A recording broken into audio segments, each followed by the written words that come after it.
Great. Hello, everybody. This is Dr. Brian Offenbach, Family Chiropractic, right here at St. Francis. We are doing our monthly healthy seminar. Today's topic is going to be on heart health, specifically high blood pressure. We had planned this out months ago, but in the grand scheme of things, it actually is a pretty good thing since a lot of the issues that are going on, the people that are most susceptible have heart disease. And we'll go over some of the medications and the reason why you have high blood pressure. So if you know someone who's suffering from high blood pressure, this is the seminar for you, right? So some statistics, estimated 103 million Americans have high blood pressure. Vital signs, right? Every time you go to the doctor, you get your blood pressure checked. They often want to put you on medications or work on things. Some of the symptoms that people will have: headaches, nosebleeds, flushing of redness in the face, and digestive issues. So enzyme that we have in our body, and that's actually in your blood vessels, and they'll actually lower your good cholesterol, HDL. Increases in blood sugar and insulin resistance. Beta blockers. This can actually block weight loss, which if you lose weight, typically your blood pressure will go down. And so as it leads to that weight gain, your blood pressure will actually go up.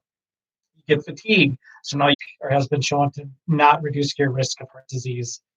So this is really a flawed practice just in general. So if we're trying to lower blood pressure, but we get diabetes or we deplete our bodies of nutrients that will actually be the same as creating high blood pressure, is really is still the same. So you're not really helping yourself out per se when we're taking this medication. So what are some of the causes of high for everybody? Almost any chronic disease has some kind of weight control issue tied to it.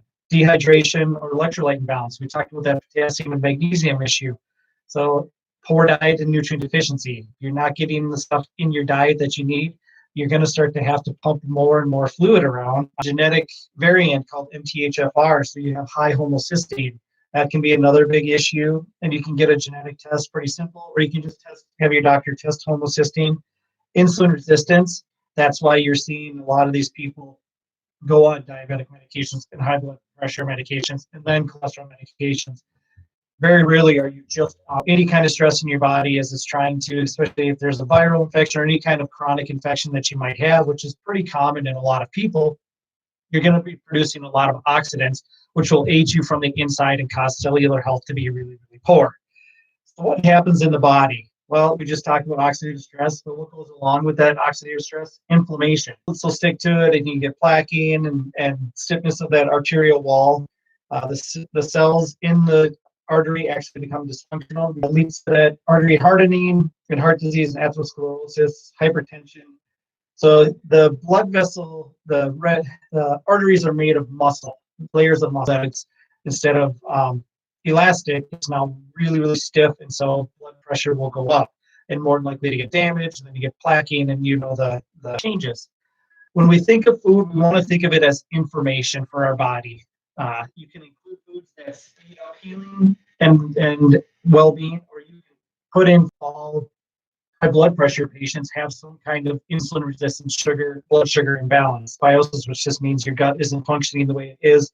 And when that happens, now you get inflammation in the gut, and that inflammation then bleeds out from there. No corn. So another big issue, gluten take of sodium. It's that retention of that gluten. When you eat gluten, it causes the retention there. So there's where you get the edema in the lungs or the legs. And that's why they're like, oh, we need a diuretic to get some of that fluid out and go on a low sodium diet. If sodium retention is there, that's what you'll see. But if it's not, then and if you go off the gluten, you will see that swelling in the legs will go down. Sodium actually increases blood volume and not the pressure. So there's where that is the actual issue that might be going on. But once again, sodium. So when people go on a ketogenic diet, they often lose sodium, potassium, zinc, and magnesium, and they get what's called the ketogenic flu. They get, because of that dumping of those electrolytes, and if you don't replace that with the salts that you need, there's where they get sick those first couple days to 3 days when they go on that ketogenic diet. So salts, some hydration drinks. I really like our dynamic hydrate drink. There's no sugar added, whereas if you go to the other hydration drinks, often there's going to be sugar added in it, and that will actually dehydrate you, and you're trying to get rid of sugar anyways with the high blood pressure. Something called the Burn that has ketone salts. It can provide energy, quick burst of energy for that as well too. It's been really good at showing good to be eating good fats, right? So good fats help you burn bad fats. Fat is not causing your high blood pressure, so total fat intake does not affect heart disease in all the studies that they're showing. Okay. Other things to be looking out for. I know this is a hard one for some people with coffee. Depends on how you react. Most people who don't react to coffee very well know it. They get some jittery, so that it's just not for them. Some people are fast metabolizers. Some people are slow. If it stays inside of you too long, it can create that jitteriness and that high blood pressure. It is not your friend. Okay. So what are the things? So we got food as being number one, dietary changes. So for, once again, eliminate wheat, corn, using coconut oil to cook, using avocado oil to cook, olive oil, those types of things are really good. Next, exercise. If you have high blood pressure, slow and go, right? So walking has been shown to be really good. So no high intensity stuff at first. You know, if you go into a class and they're trying to do some modifications with you, just know that you don't try to keep up if you can. Okay. You want to be really smart about this. No heavy resistance training, because when you put your body under that amount of stress, then you are going to increase that blood pressure. So you have to be really careful. I still want you to move some type of weight. A lot of times body weight is really good, and all if you're getting back into it or new to it, that's all you really need at first, and doing some band work. I really like a heart rate monitor that goes across the chest, and if you have high blood pressure, you got to minus another 10, so that we stay in that safe zone. Okay, so it's not the 220 minus your age, it's 180. That'll eliminate a lot of the stuff that can occur. Injuries reduced by a ton if you do that. So let's make sure it's 180 minus your age minus 10. As you start to get more and more fit, you'll be able to get rid of that 10, and your heart rate will get better, and you'll be able to do more exercise with the same heart rate. Okay, management, and really talking about stress resiliency. Number one, breathing. 95%, 99% of the people breathe through their chest. If you're, in choir and singing, you've been taught how to breathe through your abdomen. If you're in band, things like that, they teach you how to breathe through your belly. That's your digestion slows down. Heart rate goes up. It's that stress-induced breathing. We like to use certain things. We give our patients mentally fatigued, so we can do pathetic rest and digest mode. Meditation, and meditation is just really thinking about something mindful, right? So I always say, go to your happy place, right?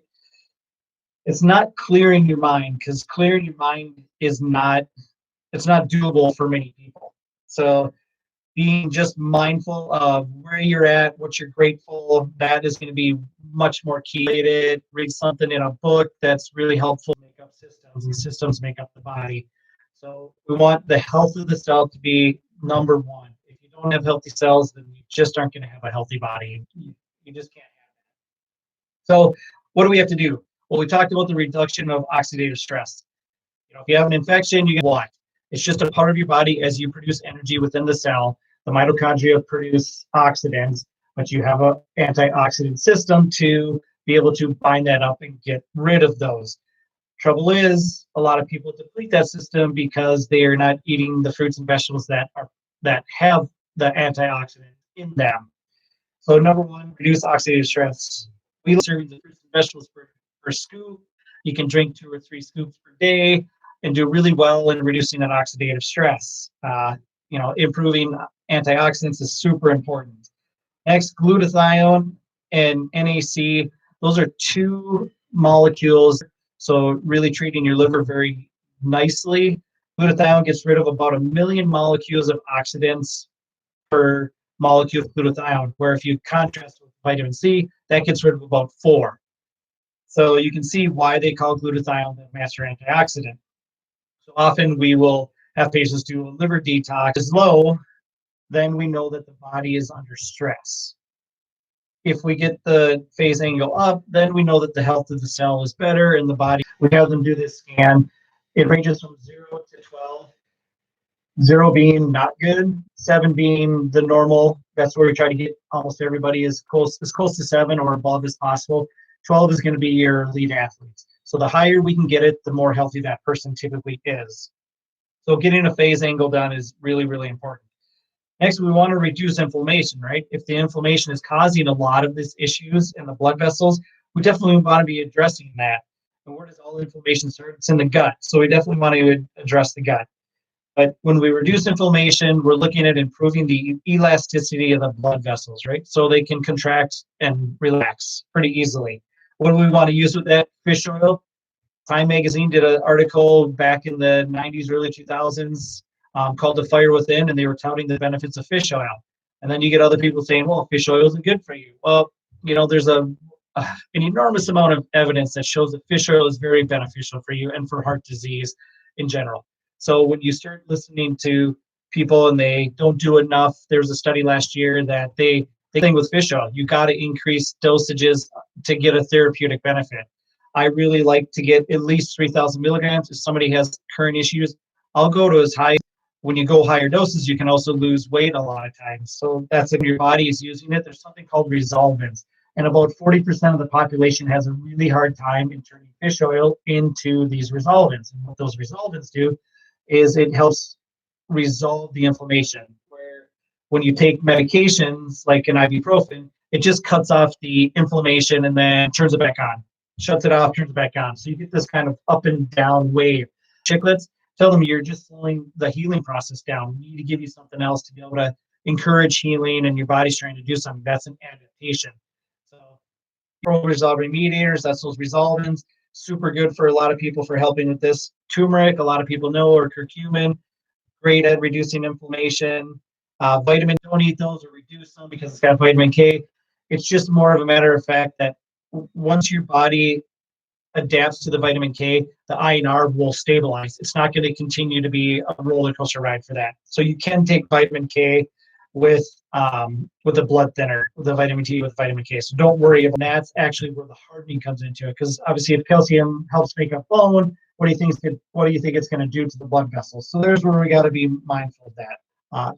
At first was used for, and it still is, as a bacterial antimicrobial, so killing bugs in the body. They started to show that it actually is really good at controlling blood sugar as well too in studies. What that will do then when you start to normalize blood sugar is reduce inflammation, because when you get a diabetic, and you can take our L-arginine, really good at being a nitric oxide booster. CoQ10, another good one, an energy molecule, right? So that can provide energy to the cells and to the blood vessels. Grapeseed extract has been shown to be a great nitric oxide booster. I like to get it tested. Please do a red blood cell magnesium. Do not just take it off the comprehensive metabolic panel where they run a serum magnesium. That's often in the range of where they say it's good. If it's low on that, you definitely know you're low, but I really like a true red blood cell magnesium to see where you're at. We talk about working on the gut. So when we talk about the gut, we need to remove whatever is causing the problem in the gut, the inflammation. Okay. So that could be a food, that could be an infection, that could be toxin, nutrient deficiencies. That we need to be able to do something and remove whatever the causing agent is. Then with these people, there's almost always a link with low stomach acid. So we're going to have to replace some stomach acid in those people. We do an at-home test. It's simple. You can do over 3 days. It gives us some great information. If you're not digesting your food in your stomach, you're not getting the nutrients out of there, so that you can see where that nutrient deficiency will come on. After we replace, if it's stomach acid, it might be some gallbladder support, and it might be some pancreatic enzymes. So that's all helping your body digest the food at the top so that your body can absorb nutrients and be healthy later on down the small intestine and even into the colon. We want to repair any of that inflammation that happened, because if there's inflammation, there's damage. There's damage, there's disease. Okay, so let's repair the gut lining. We use certain nutrients for that will cause them to flourish, right? So we talked about acidifying the stomach and the upper digestive tract. When you do that, that low hydrochloric used to neutralize that acid. So there's where that stomach acid also correlates with the hardening of the arteries. Okay, balancing hormones. We talked about thyroid. If it's a female and you got anxiety, that's often due to estrogen dominance. You got to poop out your estrogen. If you got digestive issues, there's probably that hormone imbalance there as well. That'll increase the blood pressure as well because of the excess in stress hormones, getting rid of toxins as well and oxidants. When it comes down to it, 90% of all high blood pressure and cardiovascular disease can be reversed or prevented without medication. 90%. Okay. That coincides with 90% of all disease is due to the environment and the adaptations we cause our body to. Working on our body, we can help with that, get rid of that. Starts with dietary changes. You add in exercise. It's been beautiful out, so we should be walking every day against the wall, against the counter. You can do some pulling exercises, rowing exercises. So there's all sorts of different things. Bands are cheap. Invest in your health. That would be a big indication that to get strong in the muscles so that your body will be healthier. Use something going on. Okay. So using some natural products to help with that. Lastly, I talked about this on Monday is just a term. It's not, it's an adaptation, and that your body can adapt to health. There's two sides to every coin. If you got yourself into a mess, if you need help, reach out, right? We all do better. I always encourage either strictly for how to improve your lifestyle. We call these lifestyle the things and the tools that they need to do to be healthy. There's paperwork that we do. We look at blood work. We do a whole lot of different things to make sure that somebody understands what is going on in their body and that adaptation can be reversed. Lots of studies out there that show your body can dietary changes, all types of things. So we've taken many, just constant learning, reading books. It's changing nonstop, but those are the things that we can offer you in our clinic to help you guys be healthy. So if you have other issues that are going on, if you know somebody who's got high blood pressure, definitely have them reach out to us. We can do it now through Zoom calls.